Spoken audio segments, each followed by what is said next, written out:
سے فمن حاجک فیہ، تو اے نبی جو بھی اس معاملے میں آپ سے اب بھی حجت بازی کرے، جھگڑا کرے، بحث کر رہا ہے، ابھی سینگ الجھا رہا ہے بحث کے اندر، من بعد ما جاءک من العلم، جبکہ آپ کے پاس تو العلم آ چکا، آپ جو بات کہہ رہے ہیں وہ علی وجہ البصیرت کہہ رہے ہیں، فقل تعالوا، تو اب آخری چیلنج کیا ہے؟ کہہ دیجئے اچھا آؤ۔ یہ جو ان کا آیا تھا، دو بڑے بڑے ان کے لاٹ پادری تھے، ابو حارثہ ابن القما اور قرز بن القما، اور ان کی سرکردگی میں 70 افراد تھے جو کہ نجران سے آئے تھے۔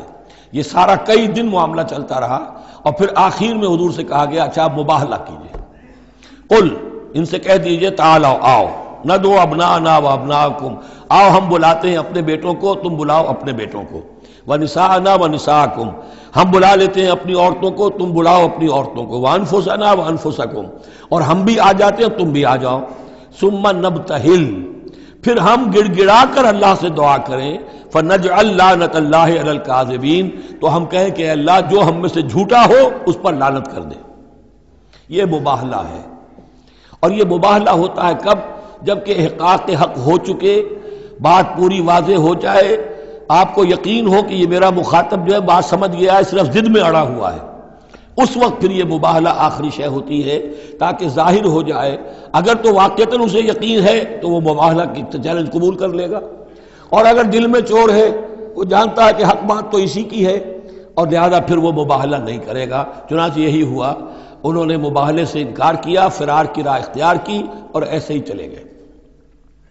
فمن حاجک فیہ من بعد ما جاءک من العلم فقل تعالوا ندعو ابناءنا وابناءکم ونساءنا ونساءکم وانفسنا وانفسکم ثم نبتہل فنجعل لعنت اللہ علی الکاذبین ان ھذا لہو القصص الحق، یہ ہے صاف صاف جو بھی سرگزشت ہے صحیح اور حق، وہ یہ ہے، وما من الہ الا اللہ، اور نہیں ہے کوئی معبود اللہ کے سوا، وَإِنَّ اللَّهَ لَهُوَ الْعَزِيزُ الْحَكِيمُ، اور یقیناً اللہ تعالیٰ ہی ہے زبردست اور کمال حکمت والا۔ کیف یہدی اللہ قوما کفروا بعد ایمانہم، کیسے ہدایت دے گا اللہ ان لوگوں کو جو ایمان کے بعد کافر ہو گئے؟ اس کا کیا مطلب ہے؟ یعنی ان کے دل ایمان لے آئے تھے، مان لیا تھا، حقیقت منکشف ہو گئی تھی، جیسے سورۃ النمل میں ہم پڑھیں گے وَجَحَدُوا بِهَا وَاسْتَيْقَنَتْهَا أَنفُسُهُمْ ظُلْمًا وَعُلُوًّا، انہوں نے انکار تو کیا لیکن ان کی جی نے، دل نے ان کے یقین کر لیا تھا کہ بات صحیح ہے۔ دل اقراری ہے، زبان انکاری ہے۔ زبان انکاری کیوں ہے؟ ظلمًا وعلوا، حق تلفی کرنے کے لیے اور اپنی سربلندی کے لیے، اپنی چودراہٹ کے لیے، بغیم بینہم، ورنہ دل ان کے ایمان لا چکے تھے۔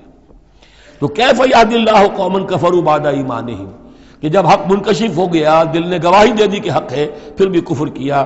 وَشَهِدُوا أَنَّ الرَّسُولَ حَقٌّ، اور انہوں نے گواہی دی کہ رسول حق ہے، آپس میں باتیں کرتے تھے۔ چنانچہ روایت میں آتا ہے کہ جو علقمہ کے دو بیٹے جو ہیں ابو حارثہ اور قرز، جب یہ چلے تھے یمن سے، نجران سے، تو کہیں ٹھوکر لگی قرز کے گھوڑے کو، تو اس نے کہا تعیس العمد، ہلاک ہو جائے وہ دور والا، یعنی جس کی طرف ہم جا رہے ہیں، محمد کی طرف صلی اللہ علیہ وسلم۔ اس پر بڑے بھائی نے کہا، ابو حارثہ نے، تعیست امک، تیری ماں ہلاک ہو جائے۔ انہوں نے کہا کیوں؟ میں نے تو محمد کو کہا تھا جو کچھ کہا تھا، تمہیں کیوں اس طرح برا لگا؟ انہوں نے کہا تمہیں معلوم نہیں ہے وہ وہی نبی ہیں، ہم پوری طرح جان چکے ہیں وہ وہی نبی ہیں، ان کی شان میں گستاخی نہیں کریں گے، پکڑے جائیں گے ہم، وہ نبی ہیں اور وہی ہیں جن کے ہم منتظر تھے۔ انہوں نے کہا پھر مانتے کیوں نہیں؟ تم جانتے ہو ان بادشاہوں نے ہمیں بڑا مقام دیا ہوا ہے، رومن امپائر کے تحت تھے یہ لوگ، اور مصر کی حکومت کے، اور انہوں نے ہمیں مقام دے رکھا ہے، ہمیں دولت دی ہے، ہمیں مال دیا ہے، ہمیں حیثیت دی ہے، مراتب دیے ہیں، اگر ہم نے محمد کو مان لیا تو سب چھن جائیں گے۔ یہ باقاعدہ روایت میں موجود ہے۔ ابھی آتے ہوئے تو جاتے ہوئے کیا حال ہوگا آپ اس کا اندازہ کیجئے، جبکہ مباہلے سے فرار کر کے گئے ہیں۔ وَشَهِدُوا أَنَّ الرَّسُولَ حَقٌّ، وہ گواہی دے چکے ہیں کہ رسول حق پر ہیں اور حق ہیں۔ وَجَاءَهُمُ الْبَيِّنَاتُ، اور ان کے پاس کھلی کھلی نشانیاں آ چکی ہیں۔ وَاللَّهُ لَا يَهْدِي الْقَوْمَ الظَّالِمِينَ، اللہ ایسے ظالموں کو ہدایت نہیں دیتا۔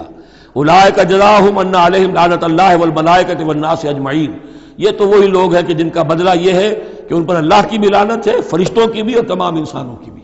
یہ الفاظ بھی سورہ بقرہ میں آ چکے ہیں۔ خالدین فیہا، وہ اسی لعنت میں رہیں گے۔ لا یخفف عنہم العذاب، ان کے عذاب میں کوئی تخفیف نہیں کی جائے گی۔ ولا ہم ینظرون، نہ انہیں کوئی مہلت ملے گی۔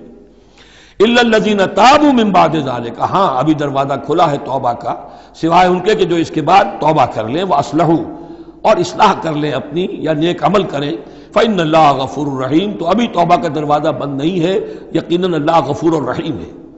ان الذین کفروا بعد ایمانہم ثم ازدادوا کفرا لن تقبل توبتہم، جو لوگ جنہوں نے کفر کیا اپنے ایمان کے بعد، حق کو پہچان لینے کے بعد، چاہے زبان سے مانا ہو یا نہ مانا ہو، پھر اگر وہ کفر کرتے ہیں یا ایمان کے بعد زبان سے مرتد ہو جاتے ہیں، ثم ازدادوا کفرا، پھر وہ اپنے کفر میں بڑھتے چلے گئے، لن تقبل توبتہم، ان کی توبہ کبھی قبول نہیں ہوگی، واولئک ھم الضالون، اور وہ تو یقیناً گمراہوں میں سے ہیں۔ ان الذین کفروا وماتوا وهم کفار، یقیناً وہ لوگ کہ جنہوں نے کفر کیا اور فوت ہو گئے، مر گئے اسی حال میں کہ وہ کافر تھے، فلن يقبل من احدهم ملء الارض ذهبا ولو افتدى به، تو ان میں سے کسی ایک سے زمین کی مقدار کے مطابق سونا بھی فدیے میں قبول نہیں کیا جائے گا اگر وہ پیش کر سکے۔ اب ظاہر بات ہے یہ محال ہے، ناممکن ہے، لیکن یہ کہ بات سمجھانے کے لیے کہ وہاں پر کوئی فدیہ نہیں ہے، زمین کے حجم کے برابر بھی سونا دے کر اور کوئی چھوٹنا چاہے گا تو نہیں چھوٹے گا۔ یہ وہی بات ہے، واتقوا یوما لا تجزی نفس عن نفس شیئا ولا يقبل منها شفاعۃ ولا یؤخذ منها عدل، کوئی فدیہ نہیں لیا جائے گا، ولا هم ينصرون، نہ ان کی مدد ہوگی۔ اولئک لهم عذاب علیم، یہ وہ لوگ ہیں کہ جن کے لیے ہے دردناک عذاب، وما لهم من ناصرین، اور نہیں ہوں گے ان کے لیے مدد کرنے